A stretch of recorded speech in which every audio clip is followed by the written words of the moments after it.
그 책자 13페이지부터 제 논문이 시작이 되는데요.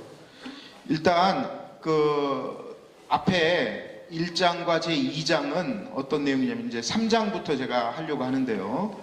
1장과 2장은 둔촌 선생을 이렇게 공부를 좀 해보니까 이 둔촌 선생님의 가장 큰 업적이라고 할까요?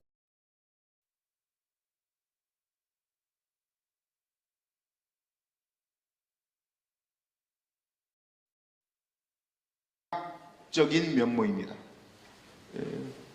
굉장히 시를 잘 쓰셨어요. 그래서 둔촌 선생의 어떤 가지고 계신 업적이라고 할 때 첫 번째로 들게 문학적인 업적을 얘기해야 될 것 같습니다. 그리고 지금 전해지는 문집이 둔촌 자병인데 그게 이제 한시 작품 위주로 구성이 돼 있다 보니까 더더욱 그렇게 우리가 얘기할 수밖에 없습니다. 자, 그 다음에 두 번째는 이제 그게 지금 이 논문의 1장과 2장의 주요 내용인데요. 이 14세기 후반이죠. 고려 말기 1300년대 중후반인데 이때는 학문적으로나 정치적으로 굉장히 중요한 역할을 했던, 이건 뭐 객관적으로 다 알려져 있는 사실이니까요. 우리 고려의 학계나 문단의 핵심 인물이 목은이색 선생을 들 수가 있습니다. 근데 이 목은인색을 중심으로 여러 문인들이 하나의 그 집단을 형성했습니다. 14세기 후반에요. 근데 그걸 이제 제가 논문에서는 지금까지 목은 그룹이다 또는 목은계 사인이다, 선비사자 사람인자 써서요, 목은계 사인이다 이렇게 지금까지 계속 불러오고 있는데, 둔촌 선생이 이 목은, 오늘 이제 그 얘기를 계속 하려고 하는데, 목은계 사인의 중심점이었고 구심점이었고 핵심 인물이었습니다. 아마 둔촌 선생이 역할을 안 했으면 목은그룹이 제 역할을 아마 못했을 겁니다. 그럴 정도로 그 당시에 정계나 학계나 문학의 가장 주된 이 고려 말기의 그 그룹이 목은그룹인데, 거기에 중심점을 둔촌 선생이 하고 계셨습니다. 오늘 이제 그 얘기를 이따가 하려고 합니다. 그렇게 저는 이 두 가지로, 정치적인 어떤 활약은 여러분들이 다 아시겠지만 신돈의 활을 피해서 벼슬을 버리고 내려갔다가 다시 또 올라오셨지만 또 얼마 안 있다가 벼슬을 버리고 경기도 광주로 내려가셨기 때문에 정치적인 큰 활약을 했던 것은 아닙니다. 그러면 둔촌 선생의 어떤 객관적인 어떤 뭐라고 할까요? 업적이라고 할까는 제가 공부해온 바에 의해서는 방금 말씀드린 어떤 문학적인 어떤 역량, 그 다음에 그 시대를 크게 어떤 막강한 영향을 행사했던 목은그룹의 좌장 역할을 하셨다는 것, 이렇게 저는 말씀을 드리겠습니다. 그 목은그룹 형성에 대한 얘기가 쭉 나와 있습니다. 이거를, 이 논문이 굉장히 긴 논문이거든요. 그래서 저에게 주어진 시간도 있고 시간이 정해져 있고, 그래서 이걸 지금 다 읽을 수는 없고, 그 부분은 제 2장 부분은 여러분 발표문에 잘 나와 있으니까요. 집에 가셔서 한번 읽어주십사 부탁을 드리겠습니다. 23페이지부터 시작하겠습니다. 제 3장부터요. 23페이지를 보십시오. 자, 논문 제 3장입니다. 목은그룹 안에서 둔촌의 위상과 문학활동, 이렇게 돼 있죠. 제목이요. 자, 거기서부터 보겠습니다. 둔촌 선생은 1355년 공민왕 4년입니다. 1355년 29살 때 문과에 급제하셨는데, 이 당시 지공권은 이공수, 이분도 고려 후기 사료에 많이 나오는 분인데 이공수라는 분이었고, 동지공권은 안보, 이분도 굉장히 유명한 분입니다. 지공고와 동지공고의 차이는, 지공고는 이제 고시관들을 다 부르는 얘기인데 지공고는 정이라고 생각하시면 되고 동지공고는 부라고 생각하시면 됩니다. 이 고려시대, 여러분 뭐 많이 아시겠지만 고려시대의 특징은 본인이 과거에 급제했을 때 지공고와 동지공고가 누구냐가 매우 중요합니다. 이게 고려시대의 특징 중에 하나입니다.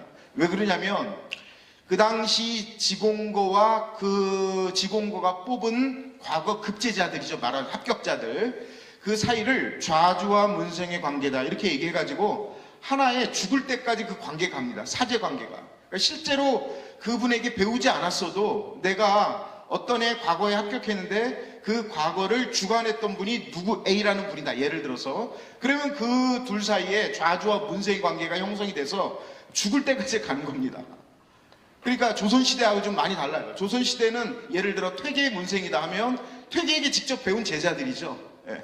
뭐 학봉이다 그러면 아까 이제 학봉 그 후손 선생님도 아까 말씀을 해주셨는데 학봉이다 그러면 학봉에게 직접 배운 제자들이에요. 그러니까 지금의 우리 스승 제자 개념과 비슷하죠. 그러나 고려시대는 많이 다르다는 거. 그래서 나를 뽑아준 사람이 누구였냐가 매우 중요합니다. 그런데 지금 이 둔촌 선생 때 지공고는 이공수, 동지공고는 안 보였고요. 동방이라는 건 뭐냐면 같은 방에 이름이 걸려있다 그래서 동방이라고 하는데 같이 쉽게 얘기하면 같이 과거에 합격했던 동기들이에요. 근데 이 사람들이 지금도 뭐 저는 이제 공부하는 사람이라 좀 뭐 그쪽은 전혀 모르지만 아마 그런 게 있을 것 같아요.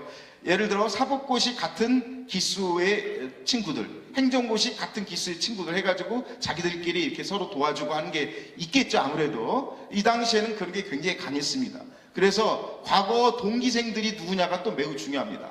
아까 얘기한 지공거가 누구였냐도 매우 중요하지만 그래서 쭉 이제 나열을 해놨는데요. 이 둔촌 선생과 같은 해 과거에 같이 합격했던 분들 아까 얘기했죠. 동방이라고 쭉 이 많은 사람 중에 가장 나중에 정치적으로 의미가 있는 사람은 그 둘째 줄에 김구용이라고 나와 있죠. 안동김 씨인데 아주 유명하신 분이에요. 호가 철학자인데 김구용이라는 분하고 그 옆에 우현보 단양우시죠. 우현보 이 두 분이 굉장히 정치적 활약을 많이 했기 때문에 이게 다 둔촌 선생과 동기들입니다.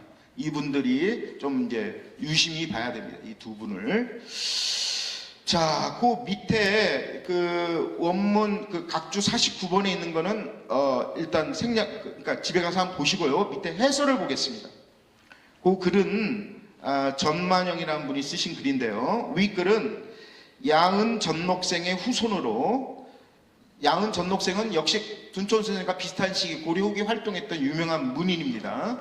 아주 시를 잘 쓰는 걸로 유명하신 분인데 이 후손으로 18세기 활동했던 문인 전만영이 전록생 자기의 이제 선조겠죠. 전록생의 문집을 편찬하면서 야은일고에 쓴 글인데 둔촌과 관계된 글입니다. 전록생은 둔촌 선생보다 9살 위로 충혜왕 때 과거에 급제하여 활로에 올랐고 그 뒤 여러 관직을 역임했으며 1374년에 전록생이 경상도 도수문사로 부임하면서 둔촌 선생을 종사관에 임명을 합니다. 이게 계기가 돼가지고 전록생과 둔촌 선생의 뭐라고 할까 인연이 이제 시작이 되는 겁니다. 종사관에 임명한 것을 통해서도 알 수 있듯이 둔촌 선생과는 아주 가까운 사이였습니다. 이름이 전록생입니다. 전만영은 둔촌 선생을 뭐라고 얘기했냐면요. 성품이 강경하고 정직했으며 문장이 기절하기로 당대 이름이 났다. 여기서도 나오죠 벌써 이렇게 둔촌에 대해서 얘기하면서 제가 아까 서두에 얘기한 것처럼 문학에 뛰어난 게 가장 중요하고 두 번째는 모금 그룹에서의 좌장 역할을 했다. 아까 제가 서두에 말씀드렸죠. 이분도 지금 문학 얘기를 하잖아요. 그러니까 이 둔촌을 얘기하면서 한시 문학이 뛰어난 거를 빼놓고는 얘기할 수가 없습니다. 그만큼 이제 시를 잘 쓰셨어요. 라고 평하고 있다. 그의 성품이 강경하고 정직했다는 것은 여러분 다 아시겠지만 1368년 신돈을 논주한 일로 화를 입게 되어서 부친을 모시고 이제 피난 간 거 그걸 얘기한 거죠. 신돈에게 맞선 걸 얘기한 겁니다. 자, 조금 몇 줄 내려가서요. 셋째 줄입니다.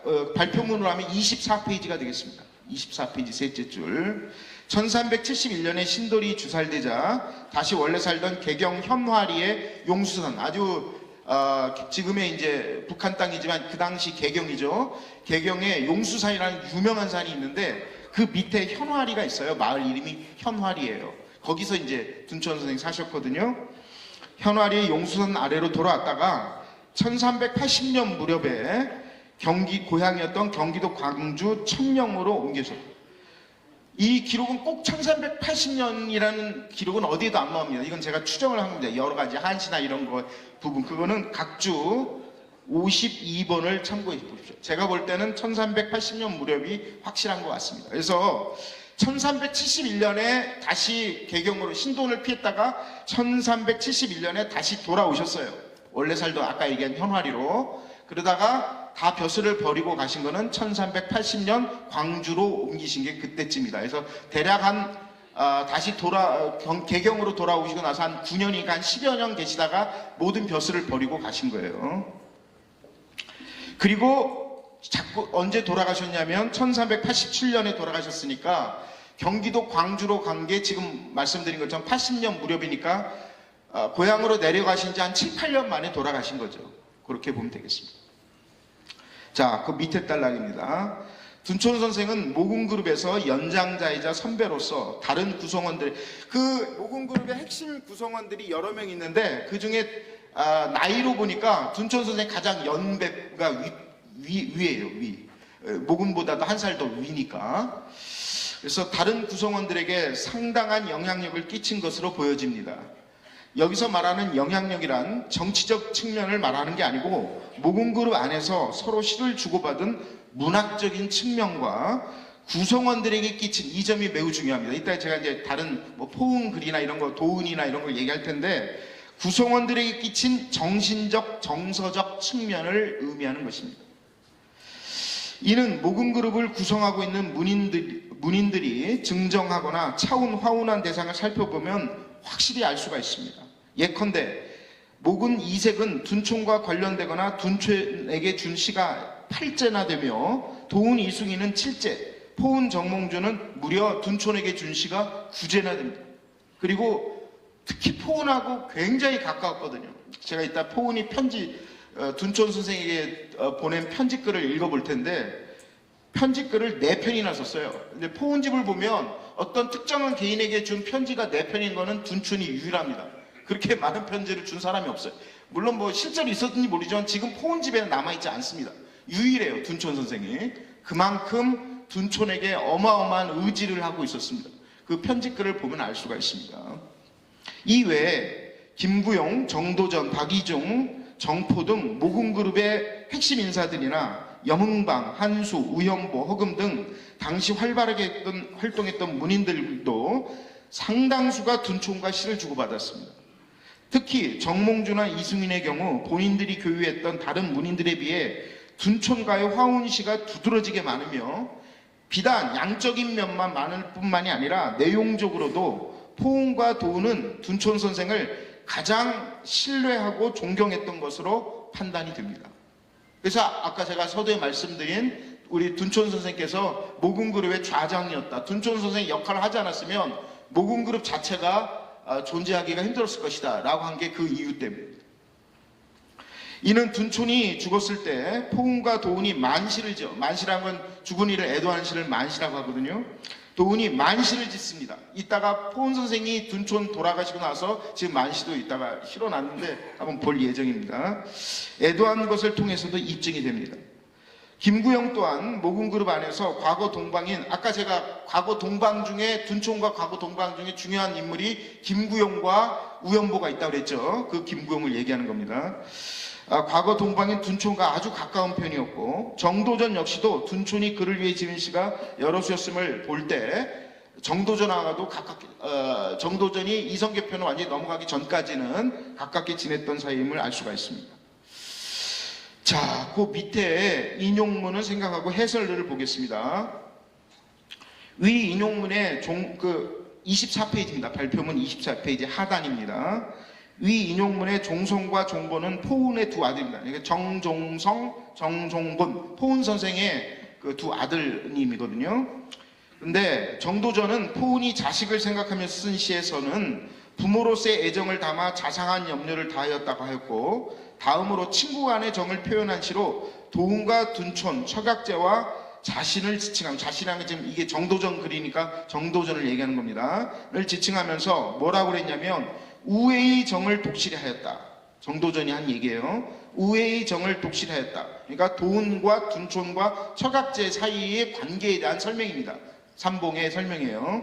라고 말하고 있다. 이렇게 되어 있습니다. 요컨대 삼봉은 본인과 포은, 도은, 둔촌, 처각제를 하나의 소그룹으로 묶고 있는 것입니다. 비단 삼봉의 언급이 아니어도 이들 간에 교유했던 우정은 여러 시편을 통해 확인이 됩니다.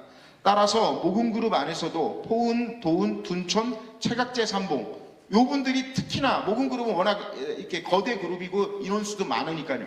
그 중에서도 더 가까워 있게 지냈던 분들은 요분들 사이, 그러니까 포은, 도은, 둔촌, 최각제 삼봉, 요 5분입니다.를 하나의 소그룹, 모금그룹 안에서도 하나의 아주 각별했던 소그룹으로 묶을 수가 있을 것 같습니다. 자, 그 밑에 단락입니다. 둔촌 선생의 시문학은 대체로 자연 친화적이고 은일지향적인 경향을 띠고 있습니다. 거기에 활로에 대한 회의와 허무함이 나타나기도 하고 이것이 확대되었을 경우에는 인생에 대한 허무함으로 나타나기도 합니다. 작식 기법에서는 당시풍이라는 것은 여러분 다 아시는 202보를 모범으로 하는 당나라 때의 한시 작풍을 얘기하는 겁니다. 당시풍의 감성적이고 감각적인 표현이 또 굉장히 많이 나타납니다. 둔촌 선생의 시예요. 둔촌 시의 자연 친화적이고 은일지향적인 속성은 기본적으로는 생의 대부분을 경상도 영천과 개경의 용수산 또 여주의 천명형, 이 당시에 이제 지금이야 경기도 광주지만 처음 지명은 경기도 여주목에 속해 있었기 때문에요. 여주의 천명현에 응거했던 그의 삶과 연관이 있습니다. 이는 그의 시 곳곳에서 도연명에 대한 추승과 둔촌 선생 시를 읽어보면 도연명 얘기가 많이 나오거든요. 도연명은 잘 아시다시피 중국 문학사에서 귀거래한 자연을 은거했던 대표적인 문인 아니겠습니까? 그래서 도연명에 대한 추승과 또 도연명이 좋아했던 것처럼 둔촌도 국화를 좋아했습니다. 국화에 대한 애정으로 나타나 있습니다. 또한 절개를 중요시하고 세속의 욕심을 초탈하며 신선을 동경하고 덕을 중히 여기는, 이것이 둔촌 선생의 시에 지금 보이는 여러 가지 중요한 경향이라고 할 수가 있겠습니다. 이런 삶의 자세는 각각 송, 죽, 매, 람, 소나무, 대나무, 매화, 난초저에 대한 음영으로 표현되기도 합니다. 이걸 가지고 또 둔촌 선생이 시를 읊었거든요. 자, 그 밑에 글은 각주 59번 글인데요. 목은 이색 선생이 쓴 둔촌기입니다. 아주 유명한 글인데요. 그 밑에 해설을 한번 읽어보겠습니다. 25페이지 하단입니다. 윗글은 목은 선생이 쓴 둔촌기의 일부입니다. 둔촌의 원래 이름은 원영이었는데 맹자의 주된 핵심 내용 중 하나인 집의, 의를 모은다, 집의에서 집자를 취해 이름을 개명하고 역시 맹자에서 강조된 호연지기에서 호연을 자로 삼았다, 이렇게 목은 선생이 풀어놓으셨어요. 둔촌기에서. 이를 통해 둔촌 선생이 평소 자, 그렇다면 지금 모근의 말대로라면 둔촌 선생이 맹자에 있는 말을 표현을 가지고 본인의 이름도 고치고 본인의 자를 삼았으니까 맹자를 아주 좋아하셨고 맹자를 쑥독했다는 게 증명이 되잖아요. 그래서 평소 맹자를 쑥독하였고 특히 호연지기와 의를 매우 중요시하게 생각했다. 이게 둔촌 사상의 굉장히 중요한 부분입니다. 의로울 의, 그 다음에 호연지기를 매우 둔촌 선생이 맹자 안에서도 중요시했다는 것을 이 대목을 통해 알 수가 있는 겁니다. 위 인용문에서 주목할 표현은, 자, 둔촌 할 때 둔자가 무슨 둔자입니까? 도망칠 둔자죠? 어디 달아날 둔자죠? 둔에 대한 언급입니다. 그 둔에 대한 의미를 목은 선생이 대학자니까 잘 풀어놨거든요. 그 둔촌기에서. 자, 목은의 글을 보면 둔촌은 이집 선생의 호의자 본인이 응거하던 곳을 이름한 것입니다. 둔촌이 스스로 밝히고 있듯이 원래 둔은 맹자 공손추장에 나오는 개념이에요. 이것도 맹자에 나와요. 둔촌 할 때 그 둔의 개념이. 자, 지언편, 맹자 공손추장의 지언편에 나오는 것으로 책임을 회피하는 말이라는 뜻으로 맹자에서는 그렇게 사용했어요. 맹자에서는 원래는 책임을 회피하는 말, 둔사라고 하죠. 둔사. 책임을 회피하는 말의 뜻으로 사용된 것이지만 둔촌은 좀 의미를 바꿔서 사용하고 있습니다. 맹자에 있는 말은 인용했지만 의미를 살짝 바꿔서 은혜, 숨을 은자, 은혜의 개념과 동일하게 사용하고 있다라고 목은 선생이 지적을 한 겁니다. 그러니까 글자는 도망칠 둔자지만 이 둔자의 개념을 숨을 은자로 사용하고 있다라고 목은이 풀이를 해놓은 거예요. 지금 둔촌 선생은 본인이 살아갈 수 있었던 것은 오로지 둔의 힘이었으며, 둔은 방금 은의 숨을 은자하고 같은 개념이라고 했죠. 그러니까 은혜 개념, 은혜 힘이었다라고 해도 좋습니다. 둔의 힘이 은혜 힘인 거예요. 광주에 은구하셨으니까 숙문사신 거 맞죠? 둔의 힘이었으며 둔이 자기에게 덕이 되었다라고 둔촌 선생 스스로 밝히고 있습니다. 더불어 그 위험에서 나와서 위험을 잊지 말자는 뜻을 붙여서 스스로 힘쓰고자 함이라고 부언하였습니다. 이 말을 놓고 보면 둔촌 선생은 이 세상은 여러 가지 위험이 가득한 곳이기에 마땅히 그 위험을 피하여, 그래서 피할 둔자를 쓴 겁니다. 피하여 살아가는 것이 올바른 삶의 태도라는 가치관을 갖고 있었던 것으로 해석이 되어집니다.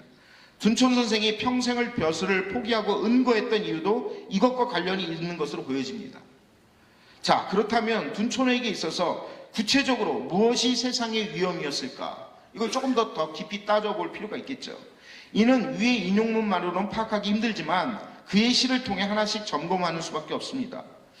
자, 둔촌시의 문학적 특징을 고찰하기 위해서는 당대 혹은 후대 문인들이 둔촌시를 어떻게 평가하고 있는지를 살펴볼 필요가 있습니다. 가장 먼저 주목할 사항은 둔촌의 학문이 뛰어나고 문장이 정연하여 법도가 있으며 시의 격식이죠. 시의 격은 성률에 들어맞고 유창하다는 것입니다. 자, 이거는 이제 제가 막 지어낸 얘기가 아니고요. 하륜 선생, 이 염화선초의 유명한 문인이죠. 호정 하륜 선생이 둔촌의 시를 총평하면서 뭐라고 했냐면, 둔촌시에 대해서 호정 하륜이 평가를 해요. 뭐라고 그랬냐면, 종일토록 여기서 그의 시라는 건 둔촌시를 얘기하는 겁니다. 그의 시를 읽어보니 이른바 기운이 충실하여 빼어나고 말소리는 쩡쩡 울리며 정확하고 유창한 것이 모두 성률 사이에 나타났다. 옛사람이 말한 바 시를 거짓으로 지을 수 없다란 말이 어찌 헛된 것이랴 라고 호정하륜이 둔촌시에 대한 총평을 합니다. 그러니까 이 말을 요약하면 한마디로 쉬운 말로 하면 시를 잘 쓴다는 거예요. 시를 굉장히 잘 쓴다. 그래서 제가 서두에도 둔촌의 중요한 업적 두 가지 하면 문학적 업적을 빼놓을 수 없다는 게 그래서 자꾸 드리는 말씀입니다. 자, 이뿐만이 아닙니다. 이 호정하륜은 둔촌하고 비슷한, 물론 둔촌 선생이 훨씬 더 좀 선배지만 어쨌든 비슷한 시기잖아요. 고려 말기니까. 그러나 시대를 좀 뛰어넘어서 조선시대로 가서 17세기의 비평가 남용익이라고 있습니다. 아주 비평으로 유명하신 분인데요. 남용익 선생은 뭐라고 하냐면 둔촌에 대해서, 둔촌 이 선생의 문장은 정연하여 법도가 있다. 즉 쉽게 얘기해서 법도에 딱딱 들어맞게 글을 아주 잘 쓰신다는 얘기예요. 자, 라고 남용익 선생, 17세기 문장가인데 남용익이 그렇게 얘기를 합니다. 자, 하륜의 말은 둔촌의 시작법이 빼어나고 정확하여 성률론의 관점에서 보더라도 완벽하다는 뜻이고, 남용익은 이를 다른 식으로 표현했는데 뭐라고 그랬냐면 정연하여 법도가 있다라고 했다. 자, 여기서 정연이란 무슨 말이냐면 시문의 수련 과정의 엄격성을 말하는 것입니다. 아무렇게나 시를 짓는 게 아니라 오랜 시간 동안 공부를 많이 해서 시문의 수련 과정을 아주 여러 과정을 거쳐서 그 사람이 지은 시나 문장이 아주 격식적으로 완벽을 이룬 것을 정연이라고 합니다. 그러니까 남용익이 둔촌시가 그렇다고 평가를 하고 있는 거예요, 지금. 작문 작시의 구성 체계가 작법에 딱 들어맞는 걸 정연이라고 하는 겁니다.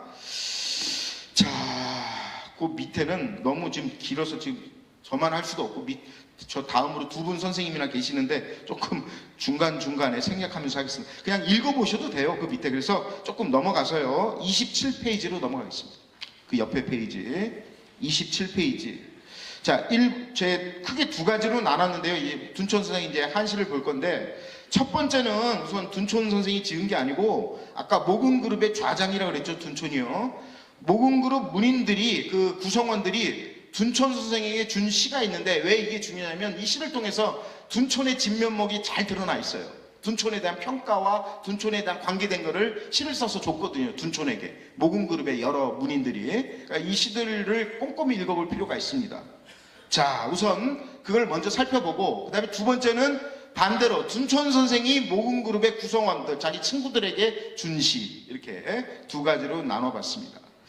자, 밑에 읽어보겠습니다. 둔촌과 절친했던 모금그룹 문인들이 둔촌과 수창하거나 화운하고 기증한 시들에 나타나는 공통된 특징이 몇 가지가 있습니다.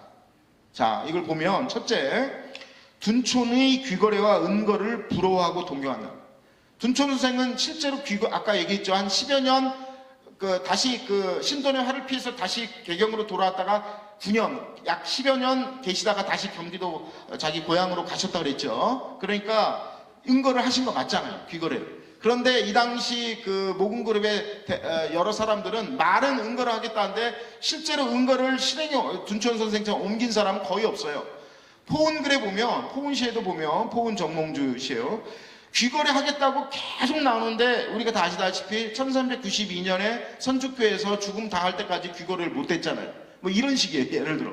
그래서 둔촌 선생이 실제로 귀거래한 거를 부러워하고 동경하는 그러한 내용이 있고요. 둘째, 둔촌의 은거지를 직접 찾아갑니다. 그러니까 둔촌 선생이 머물고 계신 그 집을 찾아가요. 경기도 광주에 천년현에. 그래서 둔촌을 만나서 시를 주고받거나 아름다운 추억으로 그거를 기억하면서 쓴 시들이 많습니다. 세 번째, 고난과 역경에 처했을 때 혹은 심리적으로 외롭고 고독할 때 둔촌을 찾거나 둔촌을 떠올리며 작시합니다. 이 점이 매우 중요합니다. 이 부분이 매우 중요해요. 그래서 제가 계속해서 둔촌 선생을 모금그룹의 좌장이라고 하는 겁니다. 상당수의 문인들이 자기가 어려움에 처했을 때 누구에게 시를 보내냐면 둔촌에게 시를 보내요. 왜 그렇게 했습니까? 정신적으로 의지를 많이 합니다. 심지어 아까 포은 정몽주는 편지글을 4편이나 썼다고 했죠. 유례가 없을 정도로. 그 편지글에 자세히 나옵니다. 얼마나 둔촌에게 의지하고 있는지. 그러니까 중앙정계에서 얼마나 많은 스트레스를 받고 때로는 위험에 시달리기도 하고 워낙 정치적 격변기였으니까요. 그 당시가. 그때마다 둔촌을 찾거나 둔촌에게 시를 주거나 둔촌을 찾아가서 직접 만나거나 대화를 하거나 이렇게 하는 겁니다. 네 번째, 일상에서의 교유와 따뜻한 우정에 감사하는 시들이 보이고요. 다섯 번째, 둔촌의 고매한 인격과 학문을 칭송하는 그 시들이 보이고요. 마지막으로 여섯 번째, 그룹 내 문인들끼리 모여서 시회라는 거는 시인들이, 문인들이 모여서 자기들끼리 시를 주고받는 모임을 시회라고 합니다. 시시자에 모일 회자 써가지고 시회를 열거나 혹은 서로 다른 장소에서 차운을 통하여 둔촌과 같은 제재로 작시하는, 이렇게 크게 모금그룹의 문인들이 둔촌 선생이 준 시를 내용을 분류하면 지금 얘기한 이 크게 6가지로 분류해 볼 수가 있겠습니다. 자, 그 중에서 이제 그 밑에 나온 시는 이제 이색 선생이 쓴 건데요. 역시 읽어보면 제가 시간만, 원래는 저에게 한 1시간 정도 하라고 해서 다 읽을 요량으로 여기 올 때는 그렇게 했는데 아까 이은갑 교수님께서 조금 줄여서 지금 시간이 촉박하니까 조금 줄여달라고, 시간을, 발표 시간 줄여달라고 해서 못 읽을 것 같아요. 각자 읽어보시기 바랍니다. 모근 선생이 둔촌에게 준 시예요. 아주 재밌는 시인데, 자, 해설도 잘 길게 해놨으니까요. 28페이지니까 한번 읽어보시고요. 29페이지로 감사합니다. 29페이지로 넘어가겠습니다. 자, 발표문 29페이지의 중간 부분부터 보겠습니다.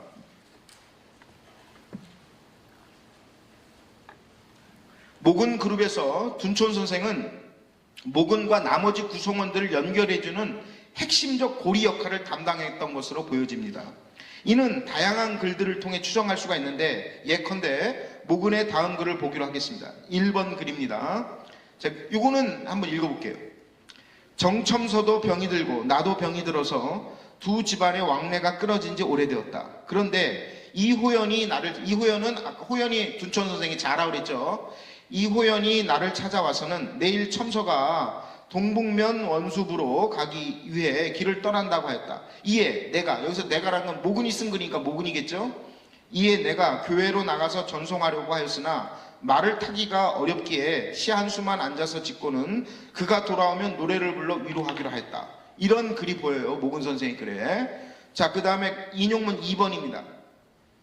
이에 제공이 서로 경쟁적으로 시가를 지어 교회에서 전송하면서 그에게 주려고 하였는데 나도 세교의 인연이 있는 만큼 가만히 있어서는 안 되겠기에 또 이호연이 등장합니다. 이호연이 그에 대해 말해준 내용을 잘 보셔야 돼요. 이호연이 그에 대해 말해준, 역시 이호연은 둔촌 선생이 얘기하는 거예요. 이호연이 그에 대해 말해준 내용을 토대로 했다고 그랬어요. 토대로 해서 지금 이렇게 그의 전을 엮어보았다. 호연은 역시 호연은 둔촌입니다. 호연은 뜻이 크고 기계가 있는 인물인 만큼 절대로 허튼 소리는 하지 않을 사람이다. 모근 선생이 둔촌의 인품에 대해서 이렇게 얘기하시네요. 자, 이 두 글을 보면 이 모근 그룹에서 둔촌 선생의 역할이 아주 적나라하게 드러나 있어요. 모든 모근과 나머지 구성원들과 연결고리에 이호연이 등장합니다. 자, 그 밑에 해설을 보세요. 위 인용문 1번의 정첨서는 당시 첨서 밀직사를, 이게 벼슬 이름이거든요. 고려 후기 때 첨서 밀직사를 지냈던 원제 정추, 아주 모근과 둘도 없이 가까운 친구 사이였는데, 이분도 제가 할 얘기는 많은데 지금 이제 생략하겠습니다. 오늘 주제가 원제 정추가 아니니까요. 원제 정추를 가리키는데, 모근과 그는 1353년 익제 이재현이 지공가가 되어 시행한 그 과거 급제, 아까 제가 말씀드린 동기예요. 동기. 모근 선생하고 원제 정추 선생하고. 그래서 동년이었는데, 뿐만 아니라 모근의 부친인 가정 이곡과 지금 나온 정추의 부친인 설곡 정포라고 있어요. 정포라는 분이 정추의 그 어른입니다. 아버지예요. 근데 모근 선생의 아버지가 가정 이곡, 가정 선생 아닙니까? 또 아버지끼리도 친해요. 그러니까 아버지끼리 친한데 아들끼리도 친한 거예요. 그래서 설곡 정포는 교유가 두터웠기에 이미 선친 때부터 교유가 있어 왔다. 저기 페이지 30페이지입니다. 그런데 위 모근의 언급을 보면 서로 간에 병이 들어 둘 사이에 왕래, 그러니까 원제 정추와 원래 친한 친구 사이인데 모근 사이에 어느 시점을 계기로 왕래가 끊어졌어요. 자, 그런데 이때 누가 등장하냐면 둔촌이 등장합니다. 이때 둔촌이 등장하여 모근에게 정추가 동북면으로 가니까 이거를 알려주니까 이 중간 다리인 둔촌을 계기로 해서 다시 복원이 됩니다. 친구 관계가. 모근 이색과 원제 정추 사이가. 그 연결고리를 우리 둔촌 선생이 했다는 것을 지금 이 글은, 모근의 글은 보여주고 있는 겁니다. 자, 그 다음에 아까 읽었던 인용문 2번은요, 고려 후기에 활동했던 문인, 아주 유명한 분인데, 이분들 정습인, 익힐습자의 인할인자, 정습인에 대한 전의 일부입니다. 정습인의 부친은 정공년인데 가정 이곡과 진삭과 동년이었기에 모근과도 인연이 있는 인물이었습니다. 우왕 때 일본 사신에 대한 답례사로 임명이 되어 일본을 가게 되자 여러 신하들이 일본을 가는 것은 위험한 사행이라고 여겨 송번연을 베풀었는데, 제공이 그를 위해 전송시를 짓자 모근 또한 정습인을 위해서 전을 지었는데, 전의 내용은 철저하게, 자, 이 부분이 중요합니다. 그 정습인을 위해서 지은, 이 모근 선생이 지은 전의 내용은 뭐가 바탕이 되냐면 철저하게 둔촌 선생이 말해준 것을 기반으로 작성되었다. 모근 선생이 스스로 그렇게 밝히고 있어요. 둔촌이 얘기한 걸 기반으로 전을 작성했다. 그러면 전을 작성하게 된 계기가 둔촌의 말입니다. 둔촌이 일러준 내용이에요. 역시 둔촌이 이 그룹 사이에서 어떤 역할을 하고 있는지를 여실히 보여주는 겁니다. 자, 조금 몇째 줄 생략하고요. 그 밑에 단락으로 넘어가겠습니다. 모근의 이와 같은 글들을 통해 둔촌 선생이 모근 그룹에서 그 모임의 중심점 역할을 했다는 것을 알 수가 있습니다. 이는 비단 모근만이 아니라 포은이나 도은, 척약제, 삼봉 등 다른 사람들의 글들을 통해서도 그 그룹에서 둔촌이 얼마나 큰 역할을 했는지가 잘 나타나 있습니다. 이들은 단지 둔촌과 시를 화운하는 것에서 그치는 것만이 아니라 정신적, 정서적으로 둔촌에게 많이 의지하고 있었으며, 특히 포은과 도은, 척약제는 이 세 명 다 모두 문집에 등장하는 여러 인물들 중 둔촌과 가장 많은 시를 화운했어요. 제가 그 포은집을 찾아보고 도은 이승인의 문집을 찾아보고 척약제 김구행 문집을 찾아봤는데, 누구하고 시를 이 세 사람 다, 포은이든 척약제든 도은 이승인이든 이 세 사람 다 누구하고 시를 제일 많이 주고받았냐 봤더니 다 둔촌이에요. 아주 재밌는 현상입니다. 그만큼 둔촌이 이들 사이에서 어떤 역할을 했는지가 아주 잘 나타나 있는 겁니다.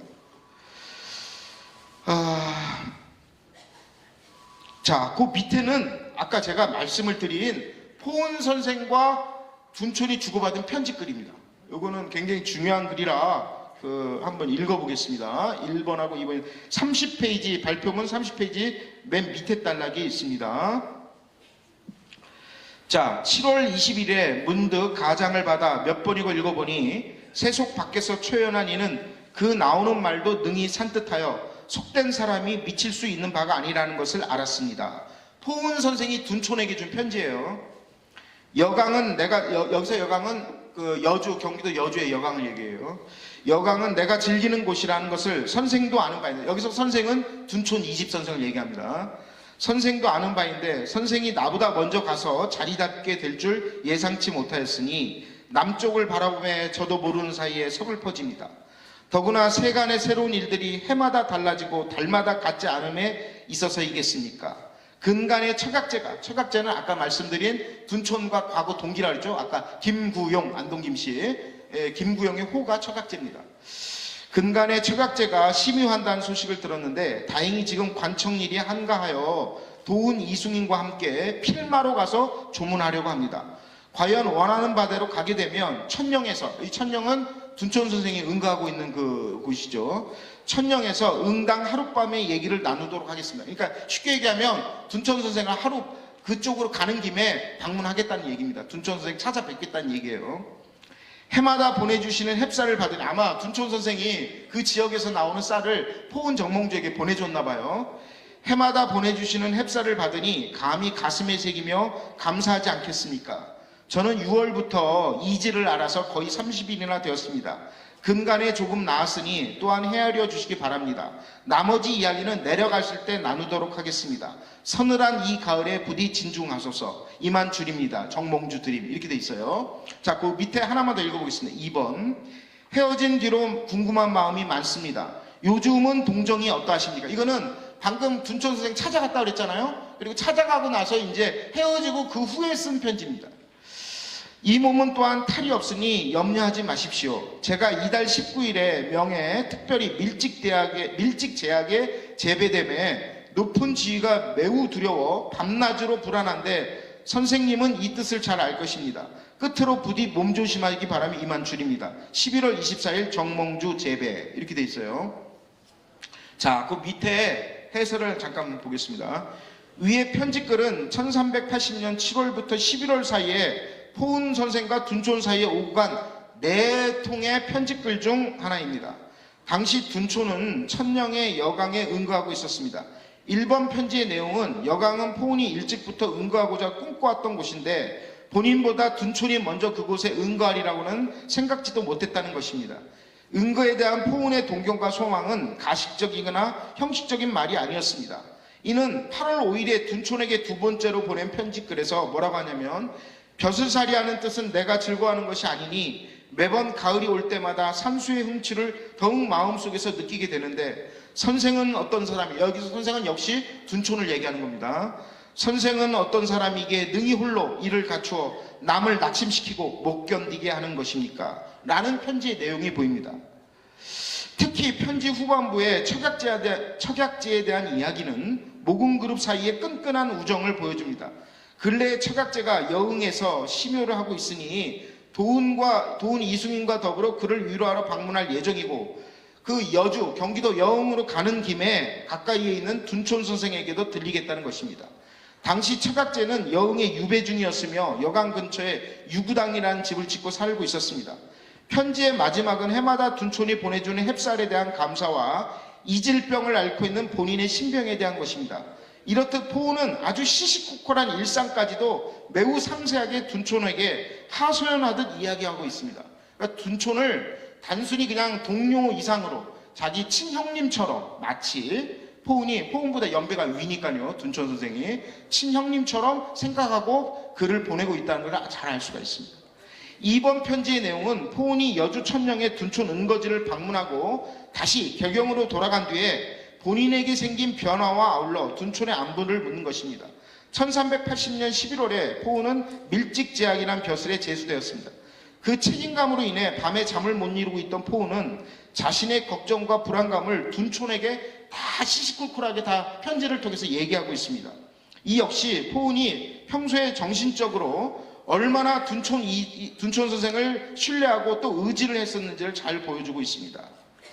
자, 조금 넘기겠습니다. 좀 넘겨서요. 그 다음 페이지 32페이지로 가서요. 시 한 수만 보겠습니다. 둔촌 선생이 돌아가셨다. 아까 만시라 그랬죠? 둔촌 선생이 돌아가셨다는 소식을 듣고 포은 선생이 그 소식을 듣고 둔촌을 애도하는 만시를 보겠습니다. 자, 그 한시 한번 보세요. 교유한 날 헤어보면 30년 세월이니 청담을 몇 번이나 등불 앞에서 나누었나. 백발되어 이렇게 지기에 벗 잃었으니 까닭없이 눈물 흘린다고 그 누가 말하랴. 이렇게 포은이 둔촌의 죽음을 듣고 쓴 만시가 되겠습니다. 인용시는 칠원절구 세수의 연작시 중 두 번째 작품입니다. 둔촌이 세상을 뜬 것은 1387년이에요. 이때 이제 둔촌 선생이 향년 61세이셨습니다.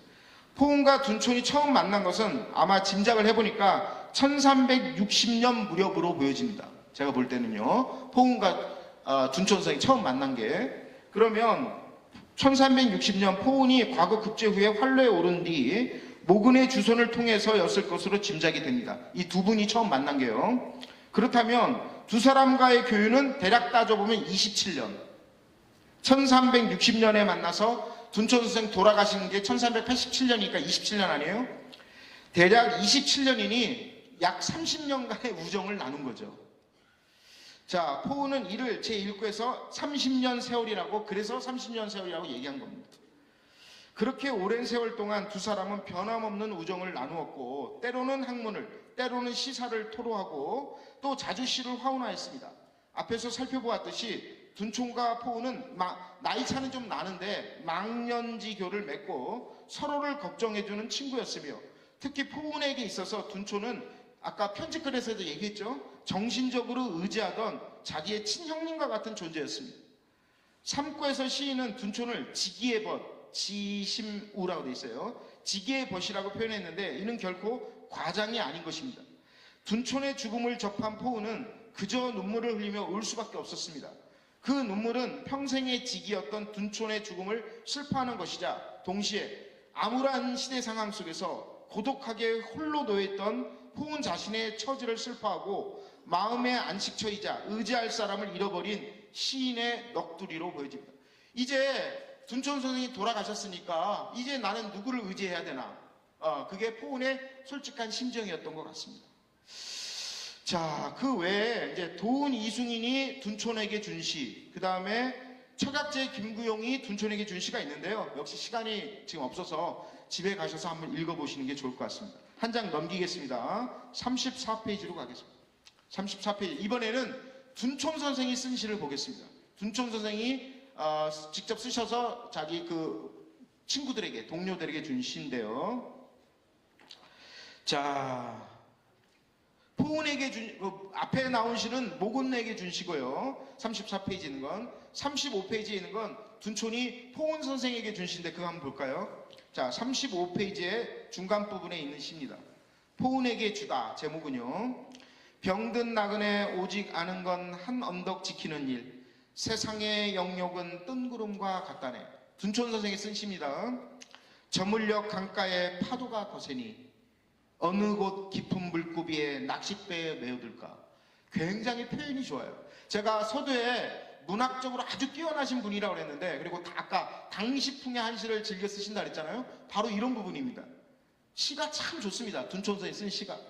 저물녘 강가에 파도가 거세니 어느 곳 깊은 물고비에 낚싯배에 메어들까. 기가 막혀요, 표현이. 자, 그 밑에 해설을 한번 보실까요? 이 시에서도 앞에 모근에게 준 시와 마찬가지로 병들었다 라는 표현이 등장합니다. 병든이라는 단어가 등장합니다. 둔촌은 자신을 병든 나그네, 병객이라고 되어 있습니다. 원문으로 보면요. 병객이라고 말하고 있습니다. 하지만 앞에 모근 시와는 다르게 자신이 할 일을 지각하고 있습니다. 그것은 한 언덕을 지키는 일이었습니다. 여기에서 한 언덕이란 물론 둔촌이 살고 있는 천령의, 경기도 광주 천령의 자연을 얘기하는 겁니다. 바람과 달을 읊조리는 것만이 나의 할 일이라고 했던 것과는, 이거는 앞에 모근 시에 그런 말이 나오거든요. 모근에게 준 시에. 근데 거기하고는 좀 표현이 달라집니다. 사뭇 분위기가 달라져 있습니다. 이러한 변화가 가능했던 이유는 이 시의 제2구에 나타나 있습니다. 세상의 영역은 뜬구름과 같다네. 아까 그 2구에서 둔촌이 그렇게 얘기했죠. 세상의 영역은 뜬구름과 같다네 라는 자각 때문에 그렇게 한 것으로 보여집니다. 이 같은 깨달음은 둔촌 선생으로 하여금 초라한 신세로 은거하고 있는 것 같은 본인의 자기 신세에 대한 위로와 자족을 주었을 것입니다. 이제 시인에게 세상은 관심을 두거나 미련을 가질 대상이 더 이상 아니었습니다. 그래서 시인은 제3, 4구에서 저물녘 강가에 파도가 거스니 낚싯배를 어디에 메어둘 것인가 라는 새로운 근심을 하게 됩니다. 시인의 마음이 세상에서 자연으로 옮겨졌다. 시인의 관심사가 이렇게 보면 되겠습니다. 자, 그 밑에 시는 청약제 김구영에게 준 시고요.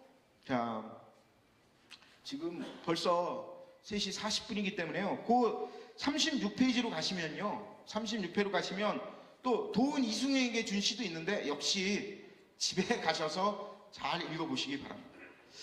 자, 마지막으로 37페이지로 가겠습니다. 37페이지. 이번에는 동방그룹, 그러니까 같이 과거에 합격했던 사람, 아까 제가 동방이라고 말씀드렸지 않습니까?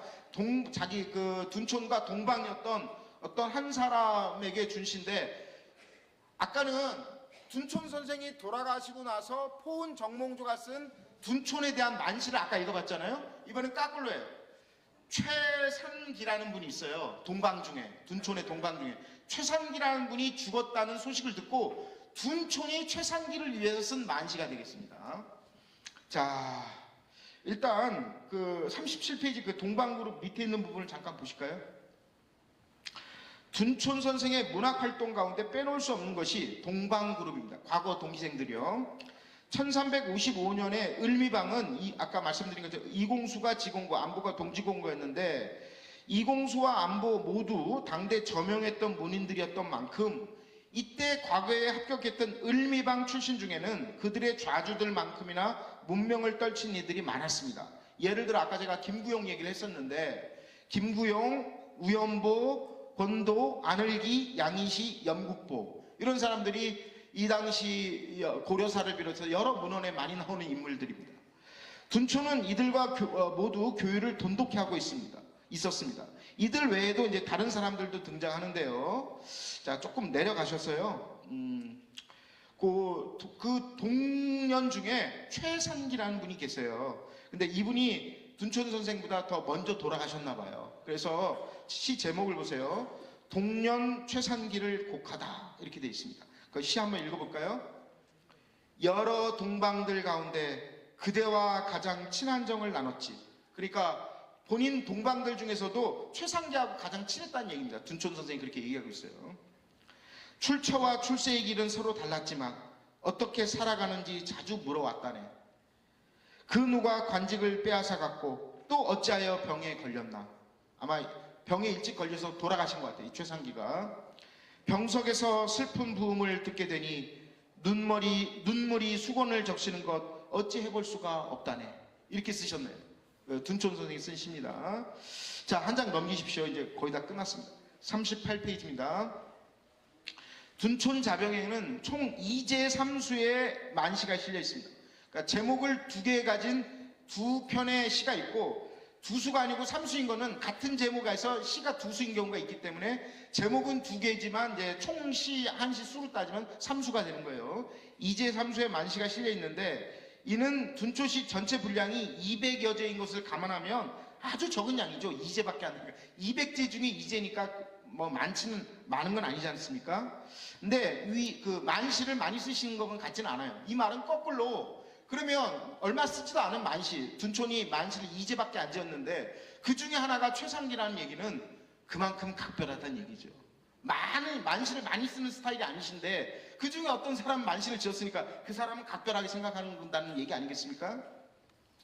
자, 위의 시는 오원율시 이수의 연작으로 이루어진 작품 중 두 번째 작품인데요. 최상기라는 사람은 둔촌 자병의 칠원절구 이수와 위의 오원율시 이수를 제외하면 그 어디에도 언급이 안 나와요. 어디에도 그 최상기에 대한 언급이 없어서 정확하게 이 사람의 생평을 알 수가 없습니다. 다만 둔촌과 을미방 동방이라는 것만 알 수 있을 뿐입니다. 하지만 위시의 수련을 보면 둔촌은 많은 동방들 중에 최상기와 가장 친하였다고 말하고 있습니다. 한면에서는 둔촌은 서로의 출처가 달랐지만 최상기가 자주 안부를 본인에게 물어왔다고 그렇게 얘기했습니다. 이를 통해 최상기는 둔촌과 달리 계속해서 활로에 있었음을 알 수가 있었습니다. 그러니까 서로 출처가 달랐다가 하니까 본인은 은거하고 둔촌 선생은 은거하고 있었는데 출처가 달랐다가 하니까 최상기는 벼슬에 있었다는 얘기겠죠. 경련에서는 최상기가 죽음에 이른 경위를 어떻게 죽게 되었는가를 조금이라도 우리가 추측을 해볼 수가 있거든요. 근데 무슨 일인지는 자세히 알 수는 없지만 최상기는 누군가에게 어떤 일로 인해서 관직을 뺏겼던 것 같아요. 벼슬살이 하다가 관직을 뺏겼고 그게 화병이 돼가지고 그게 마음의 그 병이 돼가지고 그로 인해 병에 걸려가지고 죽은 것 같아요. 이 최상기란 분이. 그래서 위 인용시와 연작수인 첫 번째 시에서는 뭐라고 그랬냐면 최상기에 대해서 지금 우리 이 논문에는 두 번째 시만 나와 있지만 한 수가 더 있거든요. 최상기 죽음을 다룬 나이 50에 어찌하여 요절했는가. 이게 첫 번째에 나와요. 그렇다면 유추해 볼 수가 있죠. 최상기가 50살에 죽었다. 이렇게 유추해 볼 수가 있겠죠. 나이 50에 어찌하여 요절했는가. 이렇게 쓰셨기 때문에. 자, 라고 한 것으로 보아 최상기는 50세의 그 무렵의 나이로 죽었던 것 같습니다. 역시 첫 번째 시에서 둔촌은 또 뭐라고 하냐면 최상기에 대해서 검은고 타던 상에는 가을만 적막하고 바둑을 두던 판에는 달빛만 황량하네. 아, 역시 시가 굉장히 좋습니다. 그러니까 이렇게 시를 잘 쓰시기 때문에 둔촌 시를 읽다 보면 매료가 되지 않을 수가 없어요.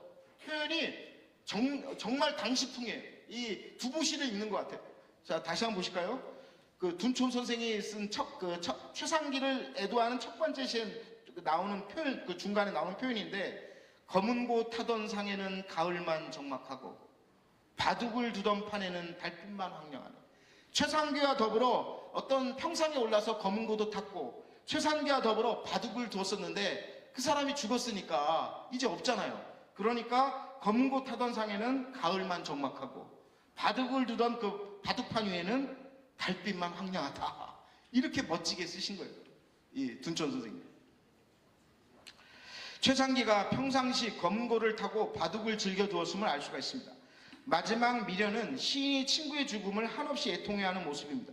부음이 들려왔을 때 둔촌 역시 정확히 무슨 병인지 모르겠지만 몸이 별로 안 좋은 상태였던 것 같아요. 둔촌도. 그래서 병중에 있었던 것 같습니다.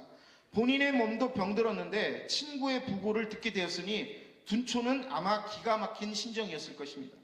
약해진 몸과 마음으로 듣게 된 그 친구의 죽음이라는 슬픈 소식에 눈물이 수건을 적시는 것 어찌 해볼 수가 없다. 이렇게 둔촌 선생이 시를 쓰고 있는 겁니다. 자, 이렇게 해서 그 동방 중에 최상기라는 분이 죽음다는 소식을 듣고 최상기를 애국하는 그런 시까지 한번 봤습니다.